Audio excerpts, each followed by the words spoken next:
Il est 20 h, vous regardez la télévision Futur Média. Madame, monsieur, bonsoir. Voici les titres de cette édition. De nombreuses frustrations 24 heures après la publication des listes pour les élections législatives. Des frustrations au sein de la coalition Benno Bokk Yakaar avec l'AFP, dont le comité national électoral a tenu une conférence de presse cet après-midi. Au PDS, c'est également la désillusion pour certains militants. C'est le cas de Cheikh Sadibou Fall qui annonce le gel de ses activités au sein du parti de l'opposition. Dans la ville de Saint-Louis, tension entre membres du Parti socialiste et de l'APR. Les partisans d'Ousmane Tanordien estiment avoir été zappés au détriment des apéristes. Les ex-travailleurs des sociétés SIAS et Hamas Sénégal en conférence de presse ce samedi. Suite à la liquidation de leur entreprise, ils réclament à l'État le paiement de leurs droits qui s'élève à 3 950 millions de francs CFA. Ils annoncent une grève de la faim illimitée à partir de mercredi prochain. Dans cette édition, zoom sur le Sukkeru Koor, une tradition lors du mois de Ramadan. Autrefois geste symbolique, cet acte de bienfaisance est aujourd'hui une obligation pour de nombreuses femmes mariées. Bijoux en or, tissus, retour sur l'évolution de cette pratique bien sénégalaise. En sport, plus qu'une heure avant le démarrage du match Sénégal-Guinée équatoriale, une rencontre dans le cadre des éliminatoires de la CAN 2019. Ce soir, l'équipe nationale fera face à celle qui l'a éliminée lors de la Coupe d'Afrique des Nations de 2012. Alors, quelles sont les chances pour le Sénégal? Nous serons en ligne avec nos reporters en direct du stade Léopold Sédar Senghor. Voilà pour les titres de cette édition. Restez avec nous, le développement, c'est dans une poignée de secondes.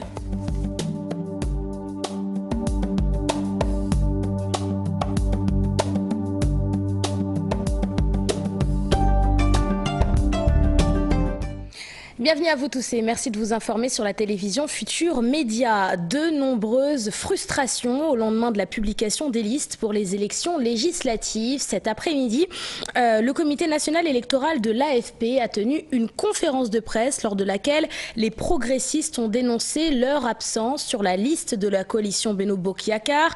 Frustration également de Cheikh Sadibou Fall du PDS qui annonce le gel de ses activités au sein du parti.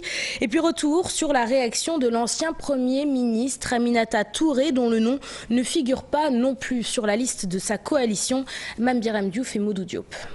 La vague de contestation après la sortie des listes d'investiture n'épargne pas l'AFP. Le parti dirigé par le président de l'Assemblée nationale, Moustapha Niasse, estime que ses intérêts ont été hypothéqués. Le comité électoral national relève et déplore la rupture de la chaîne de concertation au moment de la phase finale. Le comité électoral national exprime sa désapprobation sans équivoque par rapport aux résultats de ces investitures qui ne répondent pas aux principes d'équité et de transparence. La conduite définitive à tenir non encore définie par rapport à son compagnonnage avec les alliés. Il est difficilement compréhensible qu'un candidat unanimement désigné par l'ensemble des composantes de Benno Bokk Yakaar, comme par exemple à Malem Hodar, en la personne du député sortant Cheikh Ndiaye, soit remplacé au dernier moment par un candidat d'un autre parti, décision qui n'a fait l'objet d'aucune consultation. Bien d'autres cas ont été identifiés. À l'APR, déception également d'Aminata Touré, l'envoyé spécial du président de la République écarté des listes. Pour nous, la politique, c'est l'éthique. Son compagnonnage avec le président de la République n'est pas subordonné ni à la logique du profit, ni à la logique de responsabilité toute particulière. C'est un engagement pour notre pays à travers un programme qui l'a convaincu et pour lequel elle se bat. Ouattara Sénégal n'est pas en reste prise de décision radicale au PDS par Cheikh Sadibou Fall qui a annoncé le gel de ses activités au sein du parti parce que non investi en partie. La colère également d'Ebipsi à Linguère. Autant de problèmes à gérer. Et frustration également des socialistes dans la ville de Saint-Louis. Au lendemain de la publication des listes, les partisans d'Ousmane Tanordien estiment avoir été zappés au profit des militants de l'APR. Latir Fall est le secrétaire général de l'Union communale du Parti socialiste à Saint-Louis. Sa réaction au micro de notre correspondant Ousseynou Diop. On s'attendait à tout, sauf à ce qui vient de se passer. Bon, maintenant, ce qui est fait est fait. Maintenant, reste à savoir ce que va être la réaction de la base. dans la mesure où nous autres responsables, sans notre base, nous ne sommes rien. En tout cas, il faut dire que vraiment ce qui vient de se passer au niveau départemental, tout comme au niveau régional, vraiment nous a profondément surpris. En 3 députés à la législature qui se termine, on vient avec 0 député, ce qui n'est pas normal. Et j'ai dit et répété que rien ne justifie cela, pour la simple et bonne raison qu'en matière politique, le seul critère qui vaille, c'est le critère de représentativité. Et c'est clair, c'est quelque chose que nous touchons de la main. On sait que partout où l'appel passe, c'est le Parti socialiste qui vient. Et c'est quelque chose que les autres partis, même alliés, reconnaissent. Mais qu'est-ce qu'ils gênent?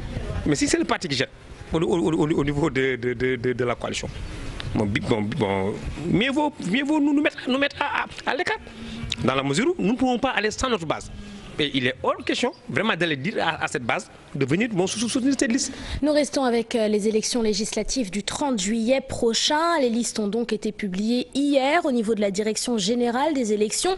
Comme annoncé, le Premier ministre Mohamed Ben Abdallah Dionne est la tête de liste nationale de la coalition Benno Bokk Yakaar. Face à lui, l'ancien chef de l'État, Maître Abdoulaye Wade, qui dirige la coalition Wattu Sénégal. Le maire de la ville de Dakar, toujours en détention, est lui la tête de liste nationale de la coalition Manko Taxawu Sénégal. On fait le point sur ces investitures avec Alassane Ba et Dissa Prera. Les listes sont connues, les têtes de liste, ceux-là qui devront s'affronter. Le Premier ministre Mohamed Boun Abdallah Dionne, comme annoncé, va diriger la coalition du pouvoir au niveau national. Il fera face à l'ancien chef de l'État, Maître Abdoulaye Wade, qui roule pour la coalition gagnante Manko Wattu Sénégal, et Khalifa Ababacar Sall pour Manko Taxawu Sénégal. Dakar, un enjeu énorme. Macky Sall a confié la tâche à Amadou Ba, ministre de l'économie, qui aura en face de lui Bamba Fall, le maire de la Médina, va diriger la liste départementale de Manko Taxawu Sénégal. Il sera épaulé par son camarade de parti, Barthélémy Diaz, en 3e position sur la liste.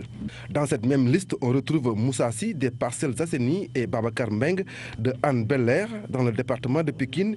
Idrissa Diallo, maire de Dalifort, est à la tête de la liste. À Benno Bokk Yakaar, Moustapha Cissé Lo, Abdoulaye Makhtar Diop, Aïssatou Sow Diawara figurent sur la liste nationale.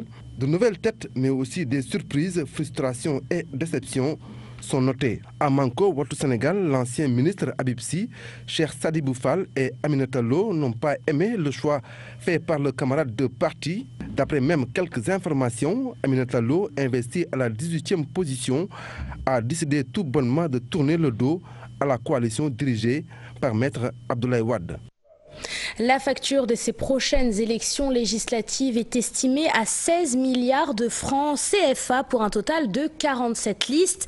Beaucoup trop, d'après le spécialiste en politique, Mandia Ndiaye. Il s'est également exprimé sur les charges de l'Assemblée nationale et sur la compétence des députés qui siègent à l'hémicycle. Sa réaction dans ce reportage, il est signé Alassane Ba et Moudou Diop. L'observateur voit déjà des problèmes à venir pour les législatives du 30 juillet, une élection qui risque de nous coûter trop cher vu le nombre de listes validées. Si on tient compte du nombre d'électeurs inscrits, c'est énorme comme bulletin et des dépenses. La preuve, ils avaient prévu 5 milliards pour les élections. Les gens sont arrivés à 16 milliards à peu près. Donc c'est une perte de temps. Perte de temps pour les Sénégalais, mais pas pour ceux qui sont en course ou se bousculent pour entrer à l'hémicycle. Beaucoup d'avantages. Mandia Ndiaye estime qu'il faut des réformes. Tant que les institutions ne sont pas réformées pour le moment, demeureront telles quelles, les députés qui viendront se comporteront comme les anciens. Donc la réforme peut précéder, disons, les élections. Sinon, les gens bénéficieront des avantages qui sont là, avec des voitures, des terrains, Soukourou-Kor, Harou Tabaski et tout, etc. pour des députés.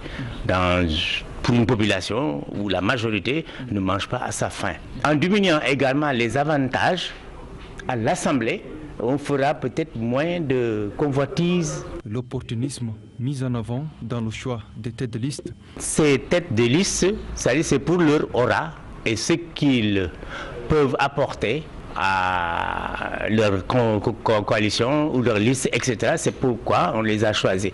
Mais ce n'est pas, par exemple, pour une compétence ou pour une raison de patriotisme ou des gens qui peuvent servir le truc. 8 vice-présidents, le chroniqueur prône un bureau normal et 2 à 3 vice-présidents pour baisser la charge de l'Assemblée nationale. Voilà pour l'actualité politique. Je vous le disais, en titre, 2 sociétés liquidées, la SIAS et AMA Sénégal. Les ex-travailleurs de ces entreprises annoncent une grève de la faim à partir de mercredi prochain. Les travailleurs de la SIAS réclament plus d'1 milliard de francs CFA. Ceux de AMA Sénégal, 2 milliards 700 millions de francs CFA. Pour se faire entendre, ils ont donc décidé de ne plus s'alimenter à partir de la semaine prochaine. Ils étaient en conférence de presse ce samedi. Écoutons leur réaction, c'est au micro de Salif Sow. C'est l'ensemble des travailleurs de AMA Sénégal et de la SIAS qui se sont donnés aujourd'hui rendez-vous ici pour unir leurs forces, parce que ce que le constat amer qui a été fait, c'est qu'aujourd'hui ces deux entreprises ont un dénominateur commun. Aujourd'hui, ces travailleurs également courent toujours derrière leur dû, estimé à une valeur, à un montant de 1 milliard 250 millions 700 000 francs.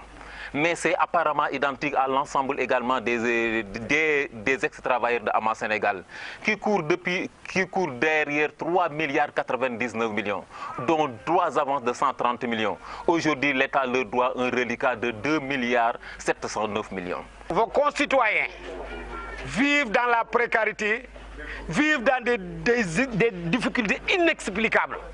Nous avons 102 personnes qui ont perdu la vie et qui ont laissé leur famille. L'État du Sénégal se permet aujourd'hui de donner de l'argent à tort et à travers et de ne pas nous payer notre argent, ce que nous ne pouvons pas concevoir. Nous demandons au président de la République d'intercéder aux côtés des autorités pour qu'ils nous payent notre argent. Ce que nous demandons, c'est que les 2 structures soient payées le plus rapidement possible. Qu'on paye la SIAS, qu'on paye AMA Sénégal. Nous avons unifié nos forces. On va rentrer dans le champ. La SIAS et AMA Sénégal ne constituent aujourd'hui qu'une seule partie et nous allons aller en grève de la faim. Direction Khoundio, à présent, c'est un village situé à 3 km de Mboro. Dans cette localité, se faire soigner est un véritable défi. Les populations parcourent des kilomètres pour voir un médecin. S'y ajoute le manque d'eau et d'électricité. Les industries chimiques du Sénégal ont décidé d'aider les populations. Les ICS ont mis 60 millions de francs CFA à disposition du village de Khoundio. Plus de détails, c'est avec nos correspondants dans la région de Thiès. Charanta Diop essaye la tire. Khondjo, un village situé à 3 km de Mboro. Dans cette localité, les populations avaient d'énormes difficultés pour se faire soigner. Pas d'infrastructure sanitaire. À cet effet, elles étaient obligées d'aller jusqu'à Mboro. Conscientes de ces difficultés, les industries chimiques du Sénégal de Mboro ont consenti un investissement de 60 millions de francs CFA pour mettre à la disposition des populations une case de santé entièrement équipée et dotée de médicaments. Une satisfaction des populations. Une population qui parvient à avoir une case de santé pour se soigner, ça c'est une très bonne chose. Donc aujourd'hui, nous sommes très contents de nouer cette case santé. La direction des ICS Mboro engage beaucoup de programmes dans le cadre de la responsabilité sociale de l'entreprise pour la satisfaction des doléances des populations. Une précaution majeure des ICS d'apporter toute l'assistance nécessaire à son environnement immédiat. Donc l'investissement global se chiffre autour de 60 millions de francs CFA. Comme M. Venkatesh l'a dit, le cœur, l'esprit et le corps sont les 3 domaines dans lesquels les ICS souhaitent apporter le meilleur soutien à ces populations. L'approvisionnement correct en eau est également un casse-tête pour ces populations de Khondjo. L'unique forage qui alimente la localité est en panne. Il y a des maisons qui sont à 1 km, 2 km à l'intérieur qui n'ont pas accès à l'eau. C'est un problème de pression. Nous souhaiterions avoir un superviseur pour permettre à toute la population d'avoir accès à une eau potable. Les ICS Mboro fonctionnent en pleine capacité selon les responsables. Beaucoup de moyens sont mobilisés pour faire face aux besoins des populations de Mboro, d'Aroukoudos et villages environnants. Parlons à présent d'une tradition lors du mois de Ramadan, le soukeroukor. Autrefois simple et symbolique, ce geste est devenu presque une obligation pour de nombreuses Sénégalaises qui n'hésitent pas à casser leur tirelire pour acheter des bijoux ou des tissus à leur belle famille. Pourtant, cet acte de bienfaisance n'est pas imposé par la religion musulmane. C'est ce que nous expliquent Fatou Bintou Conté et Ibou Cissé dans ce reportage que je vous propose de suivre. Le soukourouko, le casse-tête des femmes mariées. En cette période de Ramadan, beaucoup d'entre elles vivent la hantise de cette tradition bien sénégalaise. Et actuellement, il est impensable de donner un paquet de sucre à sa belle famille, comme à ses origines.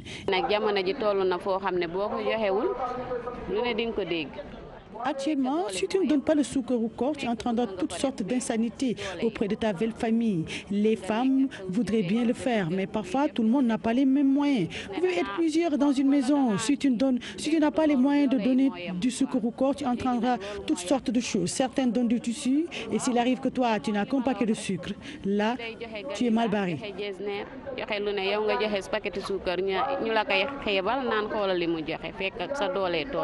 Il arrive parfois que la belle-famille ne soit pas contente du cadeau de la belle-fille, une autre source de problème. Ce n'est pas normal, un cadeau ne se refuse pas. Chacun donne ce qu'il a et selon ses moyens. Faire plaisir à sa belle-famille, c'est normal, mais il ne faut pas trop en faire. Je suis heureuse d'avoir une belle-fille qui me fait des cadeaux. Ce n'est que du bonheur, mais il ne faut pas trop en demander. La teranga sénégalaise investit certes les foyers, mais cela n'est pas forcé. Actuellement, certaines font même l'impossible, ce qui n'est pas normal. Trop, c'est trop. Il faut qu'on revoie la situation. On voit de n'importe quoi actuellement. Des tissus, des choses chères. Ce n'est pas normal. D'ailleurs, Oustas Mortiam estime qu'il devient de plus en plus dur pour les femmes en cette période. Et parfois, elles ne savent même plus où se donner de la tête.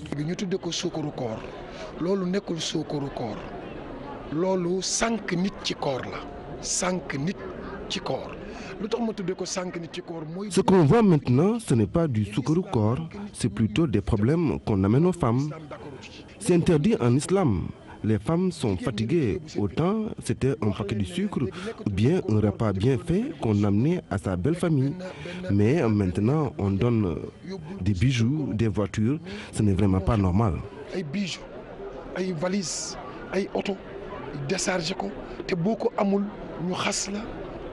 Pour le corps, toutes sortes de cadeaux sont offerts, les uns plus faramineux que les autres. En tout cas, les femmes ne ménagent aucun effort pour faire les yeux doux à leur belle famille. Le coordonnateur du Rassemblement des jeunes leaders pour l'émergence du Sénégal déplore la non-implication des jeunes dans les instances de décision. Nourounian soutient que le RAGES est présent dans seulement 9 régions sur les 14 que compte le Sénégal. Des propos tenus lors d'un forum organisé à Dakar ce samedi. Je vous propose d'écouter Nourounian. Ces propos sont recueillis par Chartidiane. Ce qui nous a motivés à créer ce mouvement, c'est que nous nous sommes sentis un peu écartés. Nous avons vu depuis, en tout cas, Belle Lurette, nous ne sommes pas assez impliqués, nous sommes parfois marginalisés et nous n'avons pas notre mot à dire, surtout dans la gestion de nos collectivités locales. Donc nous nous sommes dit qu'il faut que ça cesse. Il est temps de créer une structure qui fédère tous les jeunes afin de pouvoir prendre en charge leur destin en main et de pouvoir également contribuer au développement du pays. Donc c'est ce qui nous a poussé surtout à créer le Rassemblement des jeunes leaders pour l'émergence du Sénégal. Le mouvement est présent dans 9 régions sur les 14. Donc je peux dire que nous allons en tout cas pas à pas, bientôt un an. En tout cas, nous avons, je pense, que pas mal fait de choses pour pouvoir quand même élargir, pour pouvoir amener le mouvement dans les contrées les plus éloignées.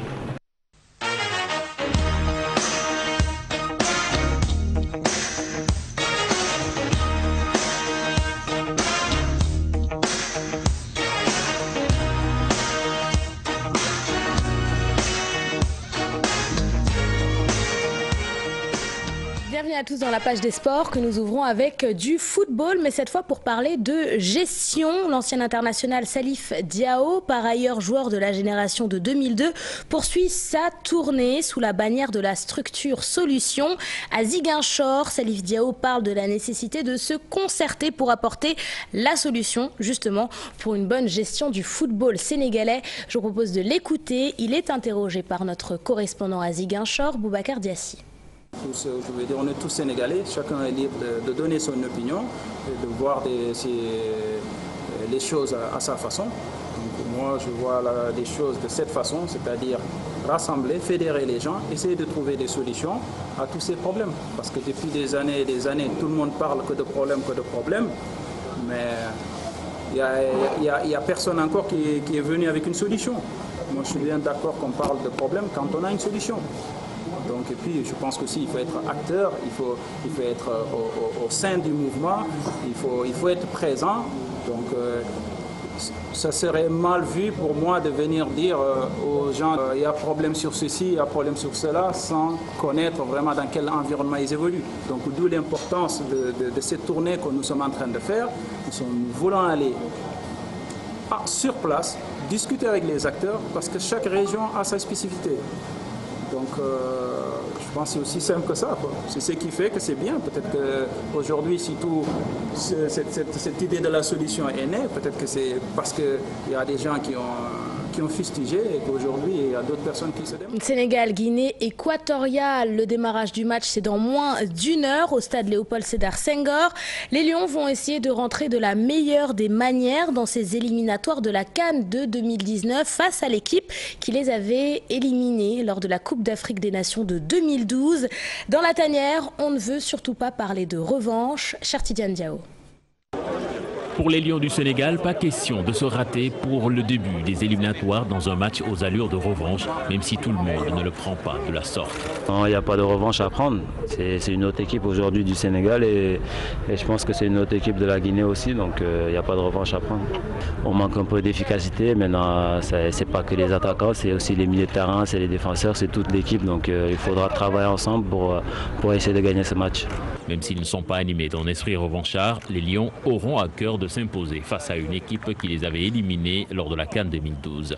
Privé de leur mettre à jouer Sadio Mané et Diao Baldé Keita, le Sénégal devra compter sur le soutien indéfectible du 12e Gaïndé. Et pour parler de ce match Sénégal-Guinée équatoriale qui se tient à 21 h, nous sommes en ligne avec Pape Faraning qui est en direct du stade Léopold Sédar Senghor. Pape Faraning, bonsoir. Bonsoir Léa. Pape Faraning, moins d'1 heure avant le début du match, est-ce que vous pouvez nous donner le 11 de départ du côté du Sénégal?